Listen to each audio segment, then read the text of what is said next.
Hey guys, so this is the next part of my trauma series, Trauma and Truth series. And honestly, it's a lot of stuff to go over. Um, and I was kind of trying to go chronologically, and then some stuff happened this past weekend that made me kind of feel like I wanted to talk about something else. And again, I am going to preface that I am not somebody who holds people's pasts against them, past decisions, past actions, past words. I am very open to forgiving people, accepting people, because I would want somebody to forgive me because I'm not perfect. I am far from perfect, and I screw up all the time. And I have said things to people that I regret, and I have said things to people I don't regret. And, um, like I've said, like my relationship with my dad, strained. Relationship with my mom, somewhat strained, pretty strained. My grandparents, strained. And, are there many times where maybe I could have handled the situation differently with my grandparents? Yes. That being said, like that part of my family, it's, I just, like, my biggest issue is I've never felt like I fit in anywhere.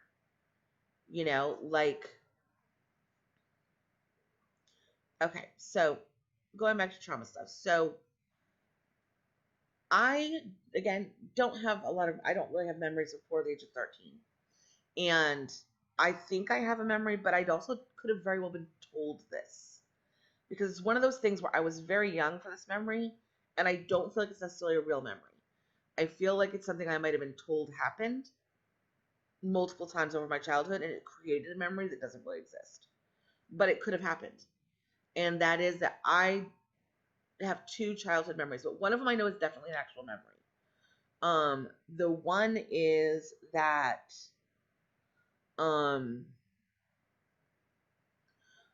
I had a memory of it as a child of my mom being asleep and me being hungry and climbing on the countertops looking for food. Now, does that mean my mom was a bad mom? No. How many toddlers do you know that if they can figure out a way to get out of bed, they're gonna wander the house and do stuff? Like, it happens. So I don't know anything about that. If that was real, if that was not real. Is it possible that I just at some point wandered the house and climbed up on the counters and got into something, and then she came in the room and found me? That's possible too. In my dream, I say dream because I don't know. I refer to a lot of my memories as dreams because I don't know if they're true. And it makes it really hard when you don't know what's true and what's not true for like a third of your life. Like, that's a lot. The other memory, and this is definitely a memory because I had a conversation with a family member who knew the situation. And I always thought it was my mom that was driving the van. But someone said, no, I don't think it was your mom because when your dad got that van, your mom and dad were already split up. So now I have no idea who the woman is in this memory. My dad doesn't seem to recall who it was, but does remember his truck getting in an accident. And what I remembered was that I was in my dad's van, and the brake wasn't on or something, and it rolled back, and it like hit a pole. And I remember this woman grabbing me out and saying, "Oh my God, Bill's gonna kill me. I just damaged his van, blah blah blah." But like, didn't even care if I was okay or not. Like, I just remember being sat down like on like a, those like those hotels where like there's like doors all along like on the front, so like little mini apartments. It was something like that in my memory, and I just remember being sat down on like the curb, and her going inside and calling him on the phone, just leaving me by myself. But I always thought that was my mom because I never really saw the woman's face in my memory. I just remembered the situation. But I was told he didn't even have that van when he was with my mom. So if he didn't even have that van when he was with my mom, and this was under some random woman, which is kind of funny because my dad says he never dated anybody after my mom until my stepmom. Like, he never, I shouldn't say dated. I'm sure he dated, but he never like was intimate with people. until my stepmom. And I have a hard time believing that because my mother knows the people that he dated, and the expectation is that he would have done that with them. Um, and so there's like a lot of confusion in my head about what went on with a lot of stuff. But then you fast forward to when I was pregnant with my daughter, and I saw a video on Sally Jessy Raphael saying that if you have somebody you're looking for, if you have their social security number, you can send a letter through the social security office. They do read it to make sure that you are not threatening them or sending anything illegal.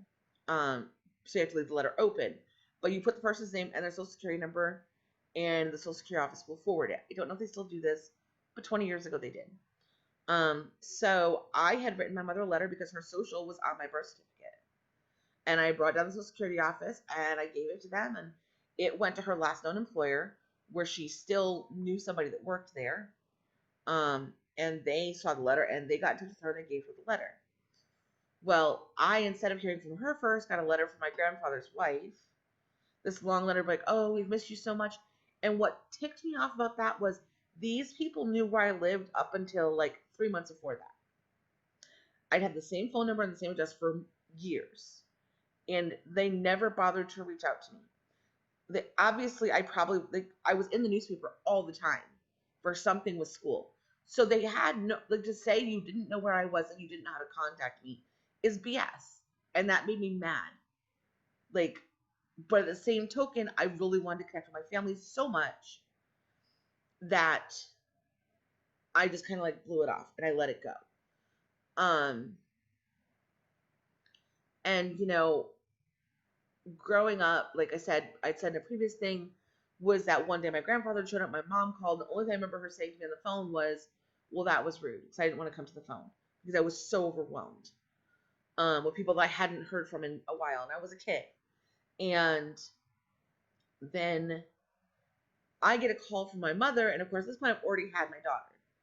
And the baby was crying. She's like, is that a baby? And I'm like, yeah. She says, is that yours? I'm like, yeah. Oh. Like, I remember that. And these are things I remember. So then, like, I really didn't continue. I kind of was staying in touch with her. Like, I would always have to call her. She never called me. And honestly, that still happens to this day. I'll message her. She doesn't just randomly message me. I'm always reaching out to her. And I don't think that's my job as a child. Like, I feel like that's the mom's job. I reach out to my daughter if I don't hear from her in a couple days. I'm not trying to be annoying, just like, hey, how you doing? Is everything okay? How's everything going? Like, just general conversation. I check in with her. And, before my grandfather passed away, my mother used to call him like once a week or once a month or something. So she does have the ability to like reach out to people and maintain contact, but not with me. And then what really got me mad was, when I got pregnant with my son, and I had my son 18 months later, approximately, I called her from the hospital. And I paid extra money to call her from the hospital to let her know that I just had my son. Only for her to say, oh, that's really cool. Well, I really can't talk right now because my husband and I are going to see his daughter who also had a baby. And I'll call you next week. And whenever I would take time to call her, and that back then you paid long distance charges. We were on a super tight income. My husband was like nothing in the military. Like, we were living on like $400 every 2 weeks. Which back then was somewhat doable. But still, we weren't doing financially good. But every time she'd say, okay, I'll call you next week. And it got to the point where I said, you know what? I'm not calling her this time. I want to see how long it takes her to reach out to me. And I didn't talk to her again for years. I mean, I want to say, I still lived in Georgia at the time, so it had to be before 1998. So it was before 1998, and the next time I spoke to her at all was 2003 or 2004. So 6 years of no contact, only because I made the decision not to call her back, not to be the one always initiating the contact. And I get it, like, but she, I have to sit by and watch as she posts on other people's Facebook who are like daughter-in-laws that haven't, known her as like these people were not even in the picture when I lived in Illinois. And she's like, love you, miss you, how's everything going? And she doesn't do that to me. Like, she doesn't ever just like, the other day she posted something about being her daughter or whatever on my Facebook page. It is the first time in my entire life she's done that. But she'll always post things about her sons. Oh, my son, da da da. And she'll tag all of her boys in it. And she's always commenting on their things. She's always texting them or calling them. When I would stop by her house, she would be texting my brothers or calling my brothers. Are you guys coming over today? Like, I'm sitting here. How about if you visit with me? And I tried so hard to fit in. I tried, but every time I'd be like, hey mom, do you want to go Christmas shopping with me? Do you want to go out to dinner? Oh no, I'm doing this with my husband. I'm doing this with your brother. I'm doing this with your brother. That. We worked in the same building for 2.5 years, and 3 times I really saw her at work. And she was the biggest reason why I hated my job. And it wasn't her directly. My boss at work did not like her. And so I had to pay for the fact that she was my mother. Every day. And it sucked. I didn't get trainings that I should have gotten because she was my mother and this lady didn't like me.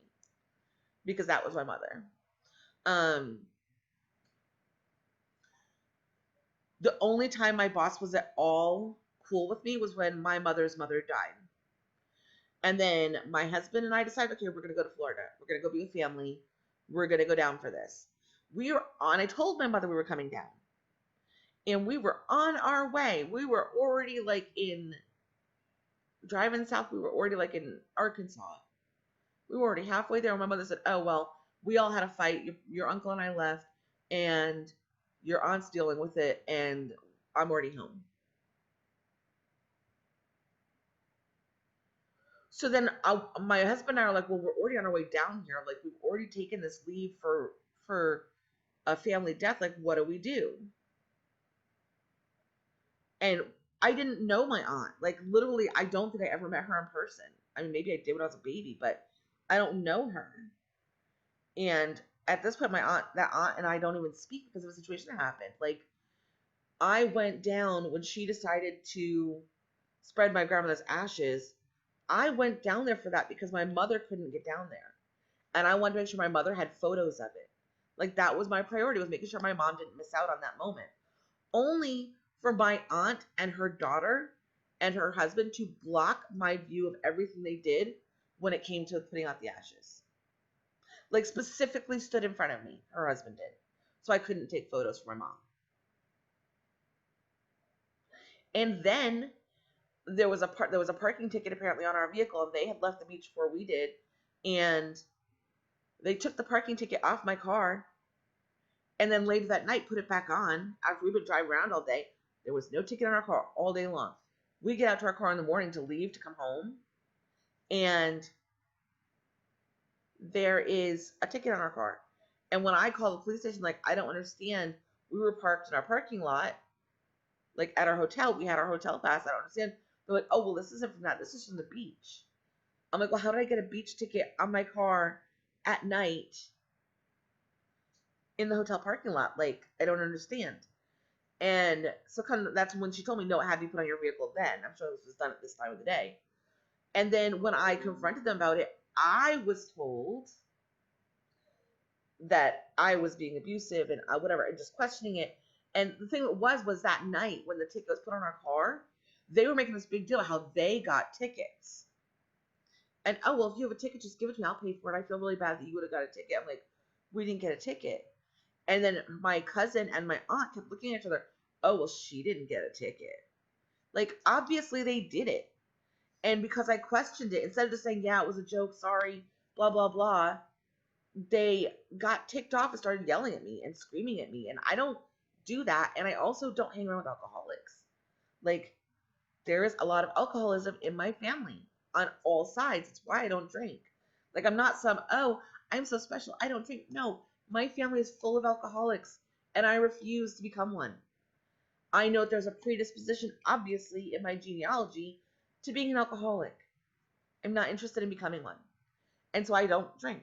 It's, it's not that I'm like some holier than thou person. I literally know I stand a chance of being an alcoholic if I drink, and I'm not going to. And so, I don't like being around alcoholics. I don't like being around people when they're drunk. My aunt, my cousin, her husband, everybody there was so drunk that night, and I was so uncomfortable because I try, this is my thing. I'm a people pleaser. I try so hard to fit in. I will do almost anything to try to fit in, especially with family, to my own detriment, only to end up getting the same. Okay, so it looks like my video recordings are cutting off a little early, so I might let this one go a little bit longer. So if I'm just sitting here, it's just to try to make sure that everything goes through. So anyhow, I will do anything to my own detriment to try to keep other people happy. It's just a people pleaser thing that I was taught growing up because I had a grandmother who required to be pleased. I will talk about her in one of these segments as well, a little bit deeper. And so, it's just really hard for me to always get the same outcome, which is people taking advantage of me, people not giving back, anything I give to them.